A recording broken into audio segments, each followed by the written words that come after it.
میں عائشہ بلال سے جو ہے مخاطب ہوں گی کہ ابھی علامہ صاحب نے یہ کہا ریزریکشن آف کرائسٹ، یعنی کہ حضرت عیسیٰ علیہ السلام کی ریزریکشن بھی ہوگی.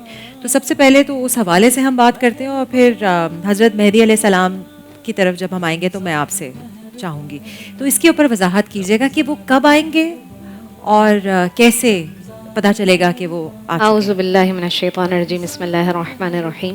اچھا، یہاں پر ایک چیز میں آپ کو بتاؤں کہ امام مہدی کا جو ظہور ہے نا، وہ حضرت عیسیٰ علیہ السلام سے پہلے ہے. اچھا، ٹھیک ہے. سو آپ امام مہدی کا آپ بتا ہاں، دیجیے. امام مہدی کے بارے میں، اور اگر آپ چاہیں تو میں حضرت عیسیٰ علیہ السلام کے بارے نہیں میں بالکل بالکل آپ سیکوینس میں جائیے. جی. تو حضرت امام مہدی جو ہے نا، ان کے بارے میں اللہ کے رسول صلی اللہ علیہ وآلہ وسلم کی متعدد احادیث میں ملتا ہے. ٹھیک ہے. اور ان کے نام کے بارے میں آتا ہے، ہم تو ان کو امام مہدی کے نام سے جانتے ہیں نا، لیکن ان کا اصل میں یہ لقب ہوگا امام مہدی. ٹھیک ہے. اور ان کا نام جو ہے، اللہ کے رسول صلی اللہ علیہ وآلہ وسلم نے ارشاد فرمایا ہے کہ ان کا نام میرے نام پر ہوگا، یعنی ان کا نام ہوگا محمد. ٹھیک ہے. اچھا، ان کی جو والدہ ہوں گی ان کا نام آمینہ ہوگا، اور ان کے والد کا نام عبداللہ ہوگا. ٹھیک ہے. یہ ہمیں احادیث میں ملتا ہے. ٹھیک ہے. اب ہم بات کرتے ہیں امام مہدی کے آنے کی. چونکہ ہر جگہ پر غیر مسلم قوم جو ہے وہ غالب ہو جائے گی اور مسلمان جو ہے وہ ختم ہو جائیں گے. امام مہدی کا ظہور کا سب سے بڑا جو کہیں نشانی ہے نا، وہ یہ ہے کہ قسطنطنیہ پر، جس پر ابھی مسلمانوں کی گورنمنٹ ہے، اس پر کافر جو ہیں وہ غلبہ پا جائیں گے اور ان کی گورنمنٹ ہوگی پھر. ٹھیک ہے. اچھا، مسلمانوں کی گورنمنٹ زیادہ تر ملک شام ہے، ختم ہو جائے گی. امام مہدی جو ہیں وہ دنیا میں آ چکے ہوں گے، لیکن وہ روپوش ہوں گے، اور وہ 40 سال تک جس طرح سے عام بندوں کی طرح وہ زندگی گزاریں گے، لیکن کوئی بھی ان کو پہچان نہیں سکے گا. اب جمعہ کے دن جو ہے وہ ایک ہی دن کے اندر، یعنی کہ صبح میں یعنی رات میں چاند گرہن ہوگا، اور صبح میں ہوگا سورج گرہن. ٹھیک ہے. اچھا، جمعہ کی 1 تاریخ کو. اور امام مہدی جو ہیں وہ طواف کر رہے ہوں گے خانہ کعبہ کا. صحیح ہے.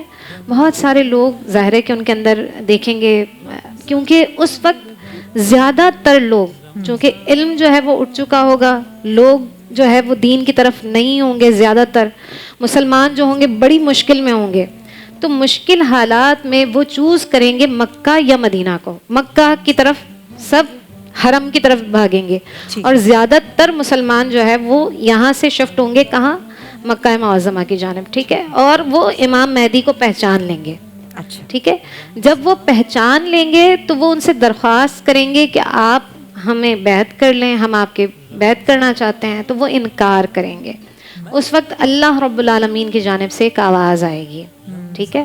اور وہ آواز یہ ہوگی کہ تم اللہ کے خلیفہ کی بات کو سنو. ٹھیک ہے. اچھا، اب یہاں حضرت امام مہدی ان لوگوں کے ساتھ، تمام لوگوں کے ساتھ، چونکہ اب جو قسطنطنیہ ہے اس کے اوپر کافر غلبہ ہے. ٹھیک ہے. اب یہ وہاں سے چلیں گے، اس جگہ پر پہنچیں گے، اور وہاں پر یہ ایک جنگ شروع ہوگی، ایک لڑائی شروع ہوگی، اور یہ قسطنطنیہ کو فتح کریں گے. اس کے بعد اب حضرت عیسیٰ علیہ السلام کے بارے میں مفتی صاحب یہ جنگ عظیم کی بات تو نہیں ہو رہی نا، یہ چھوٹی والی جنگ ہے. مفتی صاحب چلیں علامہ صاحب آپ بتائیے کہ اس کے بعد کا سلسلہ کیا ہے. سیدنا عیسیٰ علیہ السلام کی دنیا میں تشریف آوری ہوگی، اور عیسیٰ علیہ السلام تمام شخصیات جس طریقے سے ولادت کے بعد ایک موت کے مرحلے سے سب گزرتے ہیں، انبیاء و مرسلین بھی، لیکن عیسیٰ علیہ السلام کو اللہ تعالیٰ نے اس مرحلے سے بھی نہیں گزارا، بلکہ عیسیٰ علیہ السلام کو زندہ ہی صلیب سے اٹھا لیا گیا تھا. اور عیسیٰ علیہ السلام ابھی 4تھے آسمان پر ہیں اور موجود ہیں اور ذی حیات. عیسیٰ علیہ السلام جب تشریف لائیں گے تو اس وقت ان کی عمر 33 سال ہوگی، کیونکہ 33 سال کی عمر میں وہ گئے تھے. تو یہاں کا دورانیہ اور وہاں کا دورانیہ الگ الگ ہے. 33 سال ان کی عمر ہوگی. اور عیسیٰ علیہ السلام جب دنیا میں تشریف لائیں گے تو دنیا میں تشریف لانے کے بعد ان کے نام پر جو کچھ وہ باتیں ہوئیں جس کی نسبت ان سے کی گئی اور اس کی تائید انہیں حاصل نہیں تھی جی. تو سب سے پہلے وہ اس کی مذمت کریں گے, اس کا انکار کریں گے, اور اس کے بعد باطل کے خلاف, یعنی وہ جو ہم کہتے ہیں نا لا الہ الا اللہ, کہ اب کسی بھی معبود کو ہم نہیں مانتے سوائے اللہ کے. اس کا مطلب یہ ہے کہ جتنی باطل قوتیں جو دعوی خدائی تو نہیں کریں گی لیکن چاہیں گی دنیا ہماری اطاعت کرے, اچھا تو لوگوں کو ظالم کی اطاعت سے نکالیں گے وہ. اچھا اور جب ظالم کی اطاعت سے نکالیں گے تو پھر ایک بڑا مارکا ہوگا. ایک جانب دجال ہوگا, جی اور دجال کے متعلق یہ ہے کہ دجال انہونیاں کر کے دکھائے گا, جس کو ہمارے ہاں Magic. جی کہا جاتا ہے معجزہ ہو گیا, معجزہ کرامت ہو ہو گیا, گئی. جی. وہ ایسی ایسی چیزیں کر کے دکھائے گا کہ جس پہ عقل دنگ ہو جائے.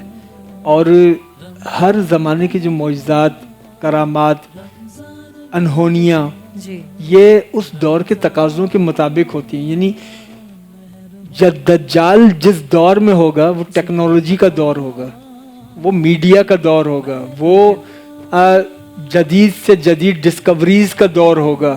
اس دور میں وہ جو انسان تصور کرے گا وہ کر کے دکھا دے گا. یعنی یہ کہ ایک صحرا ہے, ریگستان ہے, اور وہ یہ کہے گا دیکھو یہ ریگستان ہے اور میں اس کو آنے واحد کے اندر ایک سرسبز کھیت میں تبدیل کر دیتا ہوں, اور وہ یہ کر کے دکھا دے گا. تو یہاں پر یہ بھی ایک الرٹ ہو جانے والی بات ہے کہ اگر کوئی شخص کوئی شوبدہ کر کے دکھا دے تو فوراً اس کے قدموں میں نہ گر جائیں. جی یہ نہ سمجھ لیں کہ وہ کوئی بہت اللہ والا ہوگا, اس لیے کہ یہ شعبدے بازیاں اور ہوتی ہیں اور اللہ کا نمائندہ اور ہوتا ہے. یہ شعبدے بازیاں تو جس سطح پر جا کے دجال دکھائے گا اس سطح پر تو یہ بھی تصور بھی نہیں کیا جا سکتا. لہٰذا اللہ اور اس کے رسول سے وابستہ رہنا چاہیے. بہت ضروری. عیسیٰ علیہ السلام کی دنیا میں تشریف آوری جب ہوگی تو عیسیٰ علیہ السلام حضرت امام مہدی کے پیچھے نماز پڑھیں گے. اچھا اور حدیث مبارکہ میں ہے کیف نزلت عیسیٰ ابن مریم و امامکم منکم, وہ وقت کیسا ہوگا جب مریم کا بیٹا عیسیٰ تم میں نزول کرے گا اور تمہارا امام تم میں سے ہوگا. اس کے پیچھے وجہ کیا ہے کہ وہ نبی ہیں, امام مہدی نبی نہیں ہے, لیکن عیسیٰ علیہ السلام امام مہدی کے پیچھے نماز پڑھیں گے یہ بتانے کے لیے کہ عیسیٰ علیہ السلام نبی ہیں. نبی غیر نبی سے افضل ہوتا ہے, لیکن جب ان کی اس امت میں آمد ہوئی ہے تو اب وہ رسول اکرم صلی اللہ تعالی علیہ وآلہ وسلم کے پیروکار کی حیثیت سے آئے ہیں.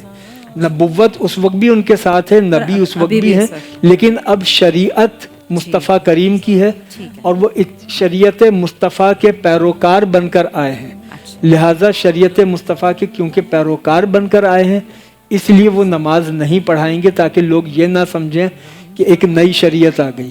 اچھا. اور پھر عیسیٰ علیہ السلام کا جب دور آئے گا تو اس دور کے متعلق تو احادیث میں اتنی اس ماحول کی منظر کشی کی گئی ہے کہ علماء کی بہتات ہوگی, علم اٹھ جائے گا. اچھا اب اس جملے کو دیکھیے, جی علماء کی بھیڑ ہوگی جی اور علم نہیں ہوگا. واہ. اسی طریقے سے آقا دو جہاں نے فرمایا وہ وقت وہ ہوگا کہ جب معاشرے کا, یہ جامع ترمذی کی روایت ہے, امام احمد ابن حنبل نے بھی لکھا کہ جو معاشرے کا سب سے بدنام شخص ہوگا وہی معاشرے کا سب سے معزز بھی ہوگا.